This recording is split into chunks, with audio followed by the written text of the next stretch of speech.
মানুষ কতটা নিষ্ঠুর বলো, এই দুধের বাচ্চা শিশুটাকে ফেলে রেখে দিয়ে চলে গেছে রাতের অন্ধকারে। মানে এগুলোকে যখন রাখতেই পারবে না তাহলে পোষে কেন, তাই না? এগুলো দেখেও খারাপ লাগে। তারপর চলে গেছিলাম উডবি ব্রাইডকে পিক করতে। থুরি থুরি, সে এখন কিন্তু উডবি নেই, তার যদি বিয়ে হয়ে গেছে। আর সেদিন আইবুড়ো ভাত খেতে এসো ঝগড়া কমে না বরের সাথে, ঝগড়া করেই যায়। তারপর আমি রেডি হয়ে নিলাম এবং সে বলে কিনা শাড়ি পরিয়ে দিতে। অগত্যা, বর যখন নেই বন্ধুই সহায়, তাই ওকে সুন্দরভাবে সেদিন শাড়ি পরিয়ে দিলাম। বলবে কিন্তু আমাদের দুজনকে কেমন লাগছে সেদিন। বিশ্বাস করো, যা গরম, আর কিছু সাজতেই ইচ্ছা করছিল না।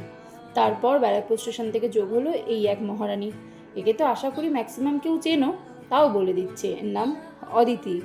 তারপর মহারানীর সাথে দেখা হয়ে আমরা দেখছিলাম যে ও কতটা মেকআপ করেছে, তাই রুমাল দিয়ে ওর মেকআপ টেস্টিং চলছিল যে আদৌ করেছে কি না।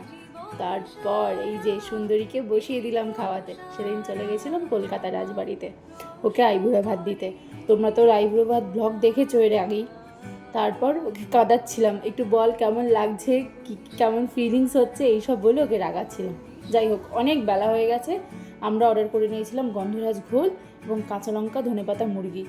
এত খিদে পেয়েছে যে ভিডিও ক্লিপ নিতেই ভুলে গেছি। টাটা, হ্যাঁ, পরে অন্য কোনো দিনে দেখা হবে।